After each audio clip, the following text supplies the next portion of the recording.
Welcome to the Battle Colors Rededication Ceremony, followed by the unveiling and dedication of our Battalion Library and Language Lab to our 29th Commandant of the Marine Corps, General Alfred M. Gray.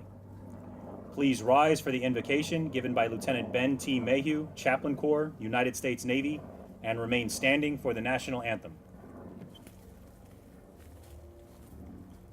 Let us pray. Almighty Father, we thank you for this day and ask that you would join us during this ceremony and be pleased by all that is done. We thank you for the hard work of our Marines and for this opportunity that we have to take this building and do great things with it. We pray that you would be pleased by all that is done here, and we ask this in your holy name. Amen. Formations in the Marine Corps are rich in history, tradition. Ladies and gentlemen, please be seated. Formations in the Marine Corps are rich in history, tradition, and all have a specific purpose, whether it be moving a unit from one place to another in an orderly manner, instilling military discipline, or providing simple formations from which combat formations can be readily assumed. Our ceremony this morning has been modified. As you can see, there are very few Marines in the ceremonial area. The majority of the men and women who form this great battalion are in a position to observe as the commanding officer, sergeant major, and a select few Marines conduct this solemn event, which reminds us of our illustrious history and allows us to not only celebrate our daily accomplishments and how far we have come, but to look forward to the bright future of 1st Radio Battalion. The following is the official lineage of 1st Radio Battalion. Period of 1943 to 1945.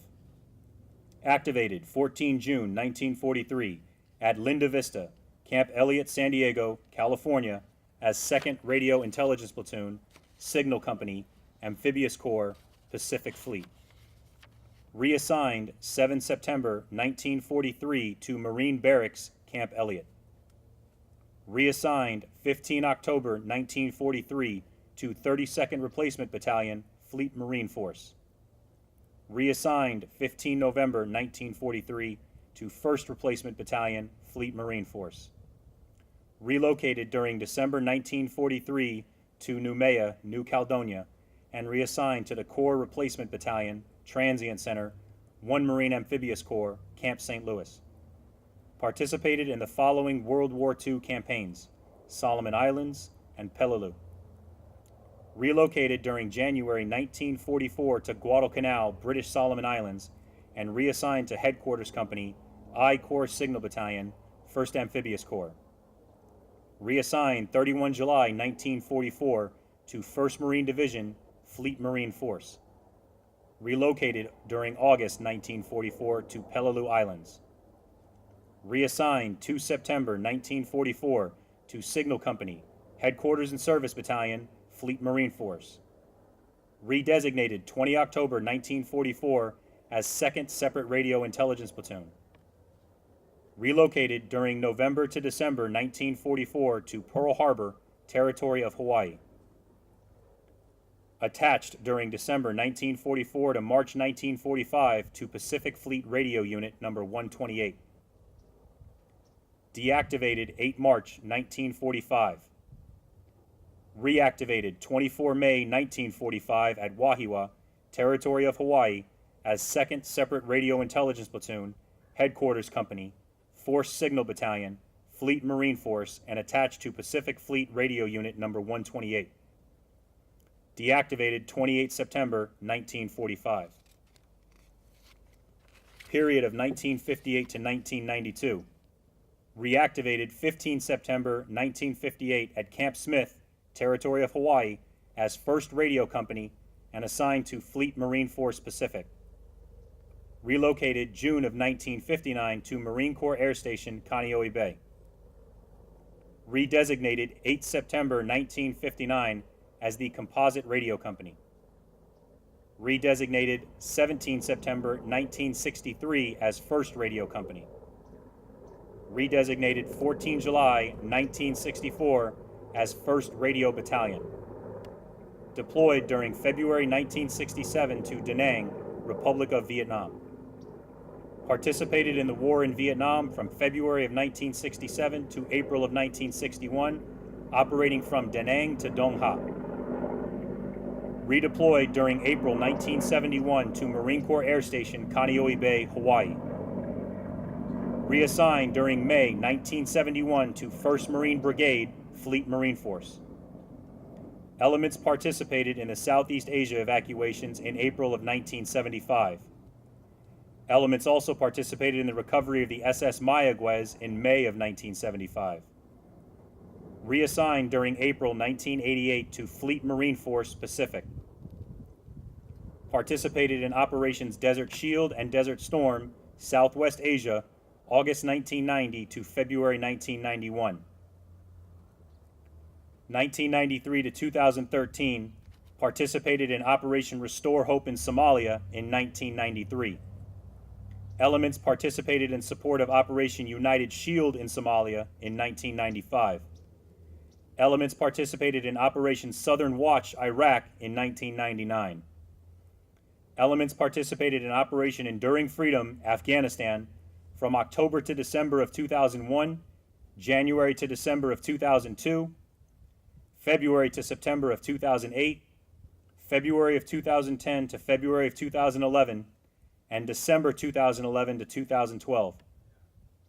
Participated in Operation Iraqi Freedom from June of 2003, January to August 2006, January to August 2007, and February to August 2009. Deactivated 31 July 2003 and reactivated 6 August 2004 at Camp Pendleton, California.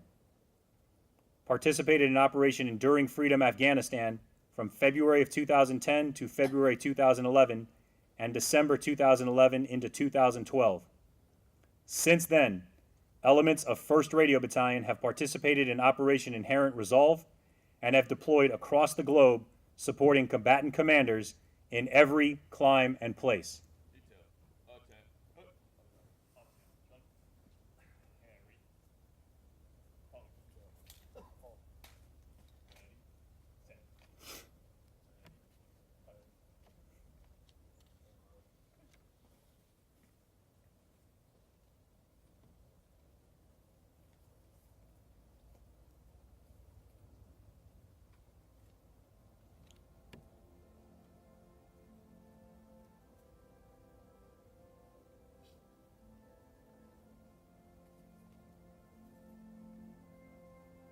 The Presidential Unit Citation is being delivered by Chief Warrant Officer Brian M. Bronner.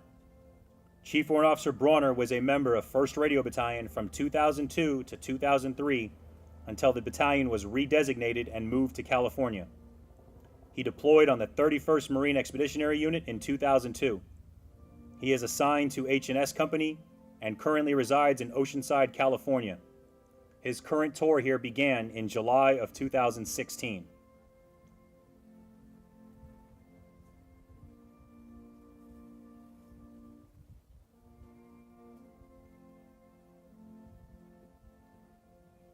The Joint Meritorious Unit Commendation Streamer is being delivered by Master Gunnery Sergeant Preston Schultz, who enlisted in the Marine Corps in July of 1989. Master Gunnery Sergeant Schultz served with 2nd Radio Battalion in Somalia in the fall of 1993. He is assigned to H&S Company and currently resides in Temecula, California. Master Gunnery Sergeant Schultz's current tour began in June of 2016.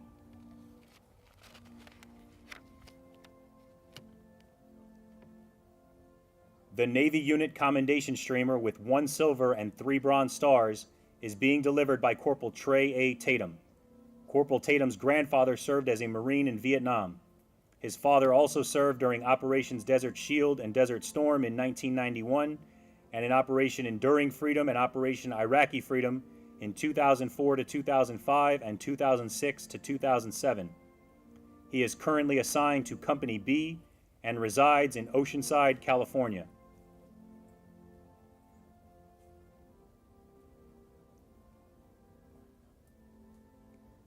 The Meritorious Unit Commendation Streamer with 1 bronze star is being delivered by Master Sergeant Ladarian C. Leonard. Master Sergeant Leonard's uncle served with the U.S. Army in Vietnam and was killed in action on 17 January 1969 in the Tainan province. He is assigned to Company B and currently resides in Murrieta, California. Master Sergeant Leonard will retire next year after 20 years of honorable and faithful service.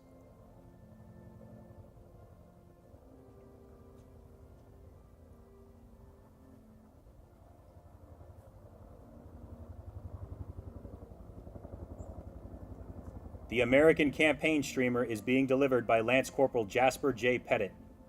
Lance Corporal Pettit's grandfather, Jasper Pettit, served in the U.S. Army Infantry in the European Theater. He is assigned to Company A and currently resides on Camp Pendleton. He has been a member of this unit for a year and a half.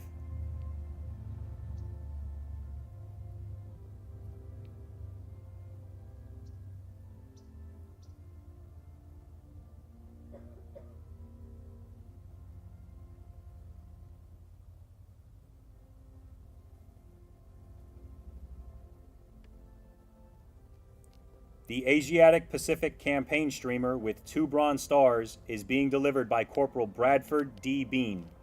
Corporal Bean's grandfather served in the U.S. Navy in World War II. Corporal Bean is assigned to Company A and currently resides on Camp Pendleton. He has been a member of this battalion since July of 2015.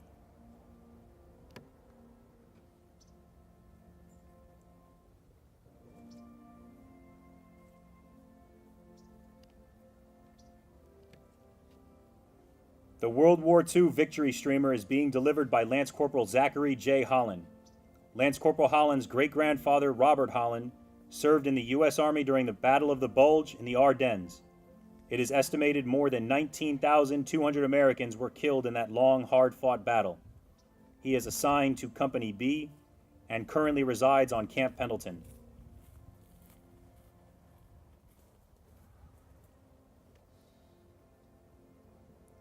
The National Defense Streamer with 2 Bronze Stars is being delivered by Corporal Alicia M. Bunker. Corporal Bunker's father served with 1st Radio Battalion from 2004 to 2009, and then again from 2012 to 2016, and participated in Operation Iraqi Freedom. She is assigned to Company B and currently resides in Oceanside, California.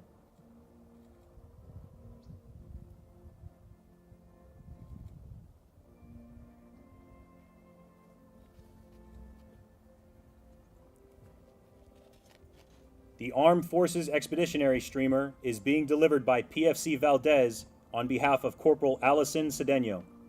Service to country runs in Corporal Cedeno's family. She has 1 brother serving as a staff sergeant in the National Guard and another serving overseas as a major in the U.S. Army. Corporal Cedeno is currently assigned to H&S Company and resides in Oceanside, California. She has been a member of the battalion since May of 2015. The Vietnam Service Streamer with 2 Silver and 1 Bronze Star is being delivered by Lance Corporal Benjamin C. Randall. Both of Lance Corporal Randall's grandfathers, Colonel Jack Randall and Sergeant William Thrash, served in Vietnam with the U.S. Air Force. Colonel Randall served for more than 28 years. Lance Corporal Randall is assigned to Company B and currently resides on Camp Pendleton. He joined the unit in May of 2017.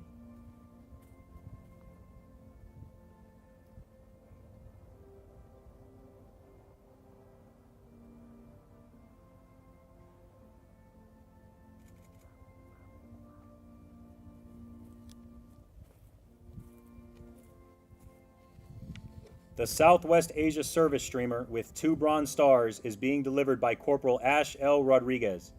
Corporal Rodriguez's father served the Corps as a member of 1st Battalion, 5th Marines, and deployed in 1990 with Task Force Ripper to Desert Shield, Desert Storm. Her mother also served in the U.S. Navy and deployed in December of 1990. Corporal Rodriguez is assigned to Company A and currently resides on Camp Pendleton.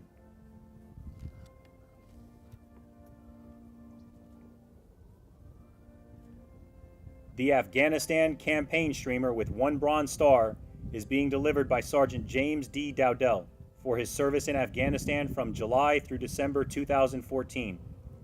He is assigned to H&S Company and currently resides on Camp Pendleton. Sergeant Dowdell has been with the battalion since January of 2013.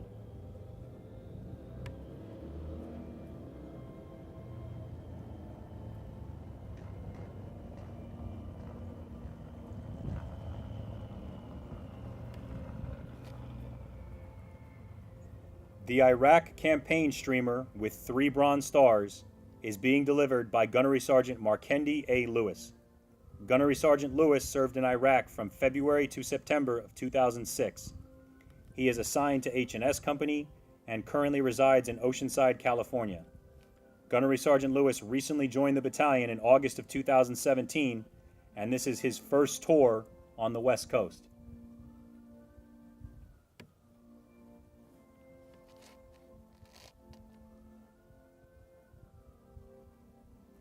The Global War on Terrorism Expeditionary streamer is being delivered by Sergeant Montezuma J. Rivas. Sergeant Rivas' brother served in Iraq in 2003 with 5th Battalion, 11th Marines. He is currently assigned to H&S Company and resides in Oceanside, California. Sergeant Rivas joined the battalion in February of 2017.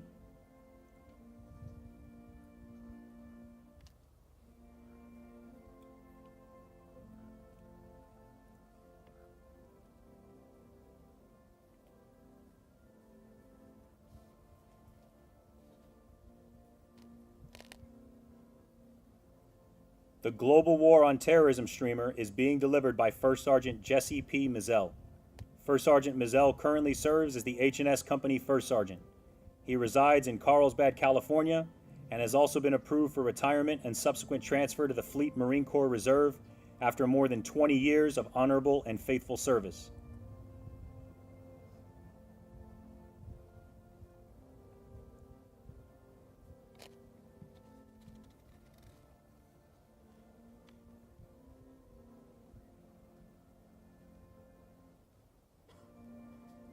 The Vietnam Cross of Gallantry with Palm streamer is being delivered by Sergeant Michael A. Smith-Elliott. Sergeant Smith-Elliott's grandmother and grandfather both served their country with honor and distinction during the Vietnam War. He is assigned to Company A and currently resides on Camp Pendleton. He has been a member of the battalion since April of 2014.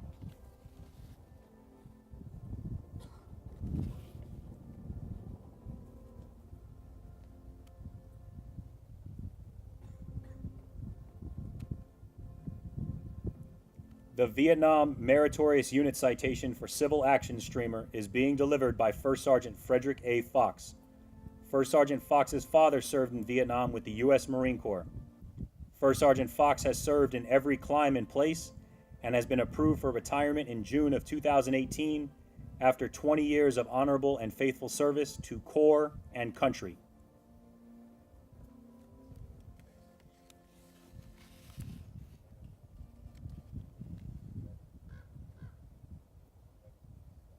Ladies and gentlemen, I present to you the battle colors of 1st Radio Battalion.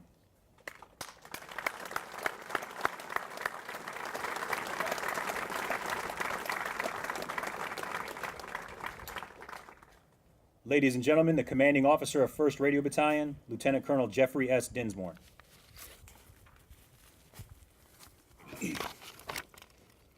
Great looking Marines out there. Our guests, Colonel Walker, Colonel Porter, Radio Battalion friends and family, alumni of Radio Battalion. Who could have guessed that the history of this battalion, the lineage of this battalion, goes back 74 years, right down the road to Miramar Marine Corps Air Station. Those first Marines at what was then Camp Elliott. And finally, to the Marines that are standing and sitting, this battle color ceremony is for you, the warriors of 1st Radio Battalion. That's why you're in the audience. That's why you're not standing in formation performing this ceremony for somebody else. It's for you, and it's you to whom I'm speaking today. Captain John Thomason, a famous Marine Corps artist and historian, as he was watching a column of Marines pass in front of him, he wrote this down probably about 100 years ago today. There's nothing particularly glorious about sweaty fellows laden with killing tools, going along to fight. And yet such a column represents a great deal more than 28,000 individuals mustered into a division. All that is behind those men is in that column. The old battles long forgotten that secured our nation, traditions of things endured and things accomplished, such as regiments hand down forever.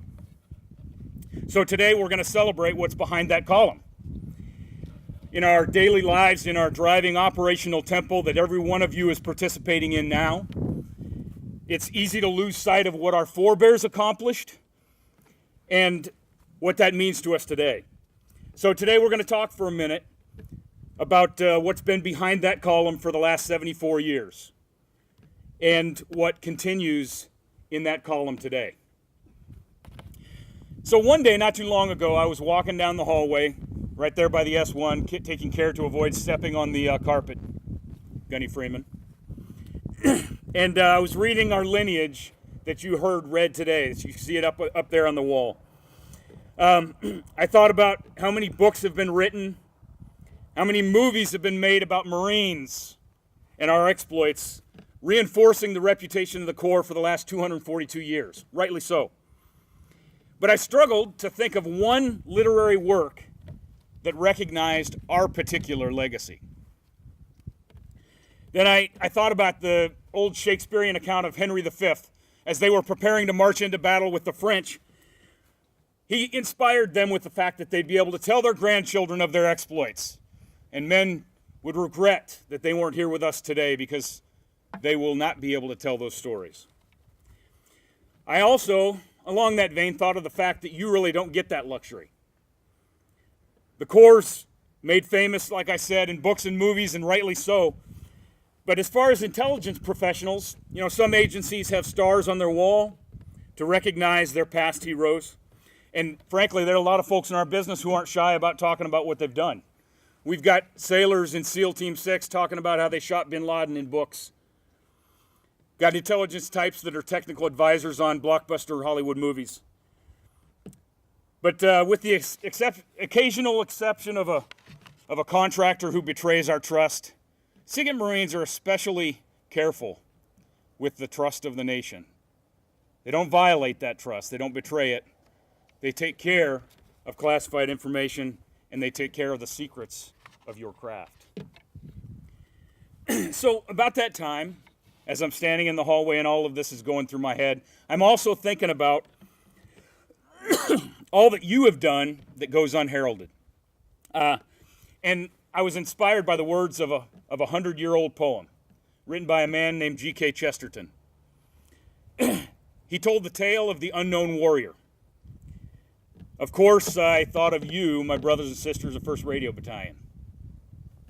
The impact that you've had throughout history, as you heard in this lineage.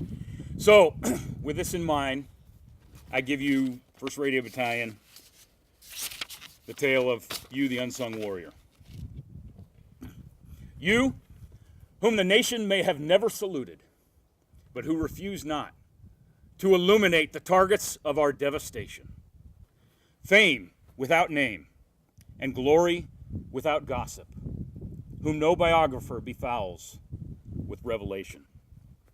With Chesterton I consult, a little bit I'll plagiarize, Henry V I'll quote as well, to tell the history of a few modern warriors whose tale none has been able to tell. Your weapon, a passive one, no door kicker glory, but its effects divine. Command. Then on Victory Day, you cased them and became a skeleton. But the Corps' secret weapon could not retire into inconsequence. The airwaves were ripe for staying in the fight. The Corps found a man of action with a plan, a visionary for when the time was right. As so often before and since when the Corps was broke, it searched for a new source of warfare sedition. He tilled the soil, he planted the seeds. Al Gray and the 1st Radio Company built the mission. In Hawaii, 1958, your colors were unfurled. The PRD-1 was your weapon of choice. T-skiffs and quadcons were your heliborne innovation.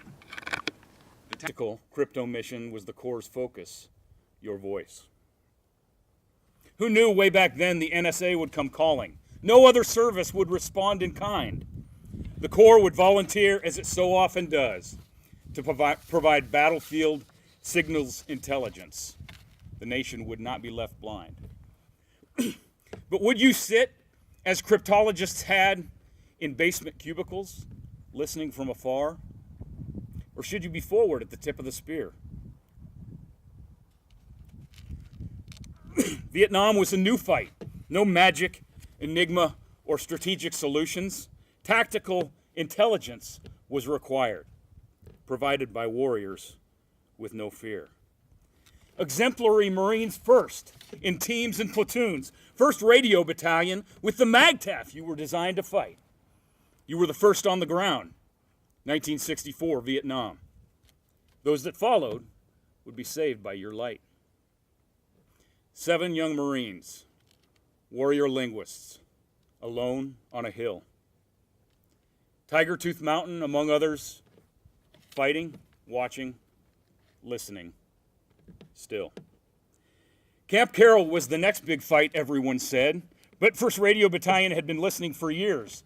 Against all intelligence wisdom, you warned of Quezon. Never underestimate the power of your ears.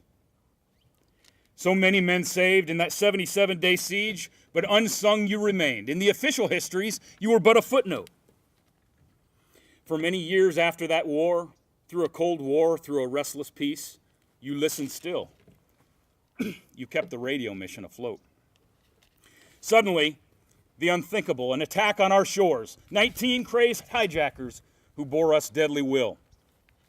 In our retribution, you were there, in Kandahar and Baghdad, supporting the MAGTF with your secret mission, demonstrating once again your deadly skill. You targeted terrorists from Al Anbar in the Euphrates River Valley to Nawa, Sangin, and the Helmand Gap Valley Green Zone. It did not matter in what frequency of the spectrum they were listening to their phone.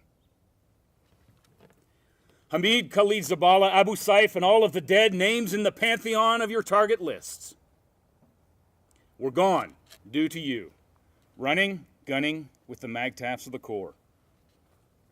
Exemplary Marines in your intelligence gists. And you listen still, on watch, while much of the world moves on. In Africa, Bagram, al-Assad, Taqadum in Syria, ISIS in flight, trying every trick in the book to avoid your insidious intelligence bacteria that infiltrates, that finds, fixes, and finishes, that deals death and destruction to our enemies and ensures their extinction. You fear not the words of Henry V. Men shall think themselves accursed they were not here, and he who sheds his blood with me today shall be my brother, because you, your brothers and sisters, you've been there for years. But Henry's warning to those who had missed the fight does apply to you. You will never embellish the stories. To your grandchildren or anyone else, a 70-year non-disclosure means no telling of past glories. But the fact is, you silently lead the fight. Running, gunning with the MAGTFs of the Corps. Warriors, exemplary Marines. The garrison life you forever abhor. You, the collectors and analysts with your SIGINT surveys and databases. You, the linguist with the cans on your head. You, the radio reconnaissance Marines with your clandestine tradecraft. You, the support Marines who ensure we are powered, transported, and fed. You, the listeners, have always been bred as Marines to loathe the basement cubicle. You mount up with your gear to the sound of the guns and to the sound of the radios. Your listening power creates an enemy who runs from the imminent approach of hellfires, JDAMs, and such. And not just death from afar, but up close and personal, the Corps' secret weapons you are. So to you, whom the nation may have never saluted, but refuse not to illuminate the targets of our devastation, fame without name and glory without gossip. whom no biographer befouls with revelation. No parades, not even stars on a wall. Simply anonymous, grudging respect. Unsung warriors, in your flyaway teams and into the Corps' future years, commanders may not understand you and the source of your divination, but they must never, ever underestimate the power of your ears. So, that poem reminds the column of Marines, or represents the column of Marines that's behind us. But who's the column that marches today? I think of the Marines, our recent arrivals, Corporal Hazen, Lance Corporal Munn, Polo, who I watched come across the finish line of a 9-mile ruck as graduates of the Baseline Signals Intelligence course, them and others. I think of Corporal Smoknop, honor graduate of our most recent Corporal's course, and the rest of the huge new class of leaders in this battalion that we promoted just the other day. I think of the continuous cycle of Marines supporting special operations in the global war on terror. Staff Sergeant Abdullah and his crew are in Bagram and elsewhere that we can't talk about today, killing our enemies. I think of Chief Warrant Officer Sandel, Gunny Alexander, Corporal Stewart, Sergeant Bartz. Their information warfare platoon is setting the stage and training the next generation for our Corps' future fights to kill our enemies. I think of Marines like Sergeant Zahner, Sergeant Tom, Sergeant Workman, support platoon, Corporal Norman, Sergeant Suggs, Corporal Boers, EM, Corporal Roberts, Corporal Castellanos, supply, mentoring, leading their Marines, living and training as if they are deploying tomorrow in support of the 1st Radio Battalion mission, killing our enemies. And on the subject of support platoon, you know how every October at the beginning of the fiscal year you get all that money you've been waiting for? And you get all that money all at once and you get to order all the parts that you've been waiting for all the broken vehicles that are sitting in your lot. So you have broken vehicles, you have lots of parts, and you have a battalion exercise coming up in a month. So you know what you do? You work your ass off. That's what support platoon is doing every day and night this month. I think of our next deploying MAGTF platoon at ITX right now, out in 29 Palms. They're going to celebrate the Marine Corps birthday as it should be celebrated, one would argue, at 29 Palms, just pausing for a simple cake cutting ceremony in the middle of the desert. I think of Lieutenant Stevenson, Gunny Langway, all the 13th MU platoon just got back from Dawn Blitz out there on ship. I think of Sergeant Felt, readying his team to go over to the Blue Diamond, thundering 3rd, 3-1, support their combat readiness evaluation starting tomorrow. And then finally, I think of the culmination of all this training and preparation, which is our most recently returned platoon. Lieutenant Lascola, Staff Sergeant Hansen, all the Marines you see over there in desert camouflage, responsible for killing our enemies. As Captain Gray called them in 1958, flyaway teams in support of the MAGTF, who will not write any books or consult on any movies, but they are the living, breathing embodiment of that tradition, that legacy, such as regiments hand down forever. And the final reason we're here today. If you're a linguist, would you raise your hand or stand up? Okay. As quickly and unobtrusively as you can while I'm talking this next piece, walk over here and join these Marines at the corner of the building.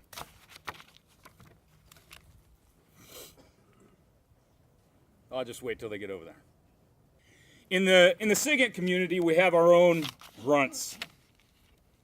The 0311s, the riflemen, the grunts of the SIGINT community are our linguists. Why? Because these are the first Marines to meet the enemy. Today in the global war on terror, and indeed in every Marine Corps operation around the world, these are the Marines that must be ready to listen to hours of our enemy's conversations. Everything from planning attacks to running for groceries. They must parse through those conversations, and they must distill the essence of those conversations into meaningful intelligence for the MAGTF commander. A central focus of the facility that you will see today is for them. Other than the provision of furniture, we used no contracted labor for this facility. These Marines that in a minute are going to unveil and invite you in, they gutted this facility. They remodeled it from paint to carpeting to pictures to quotes on the wall. They rewrote the command language training program. And they are, as they should be, the central focus of this battalion's success on future battlefields. It's a Marine Corps tradition for units to set aside a part of their command posts as a special home. 11th Marines has Fiddler's Green, 1st Marines has Puller's Post, 1st Marine Division has Matilda's. That's what this is for us. We often dedicate rooms to Congressional Medal of Honor winners or Navy Cross winners or anybody else that is a special part of this battalion. So this Marine, as you heard in the poem, was a visionary founding member of the modern 1st Radio Battalion. He commanded in Vietnam. He wrote the 1st Radio Battalion campaign plan in 1958.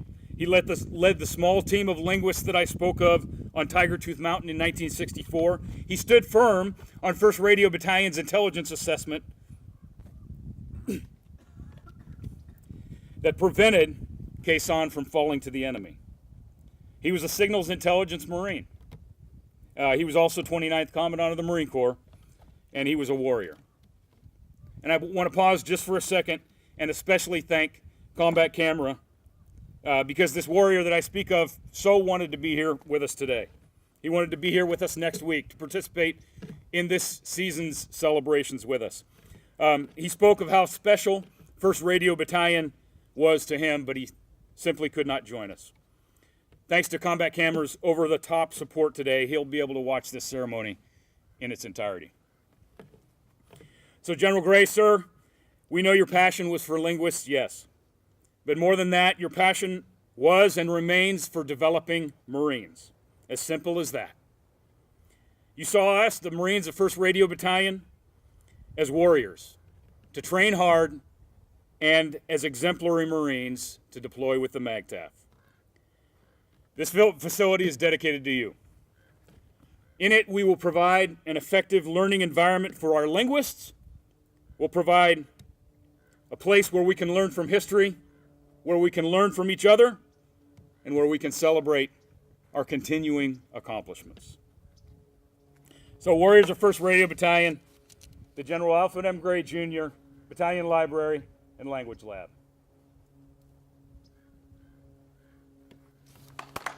Good language.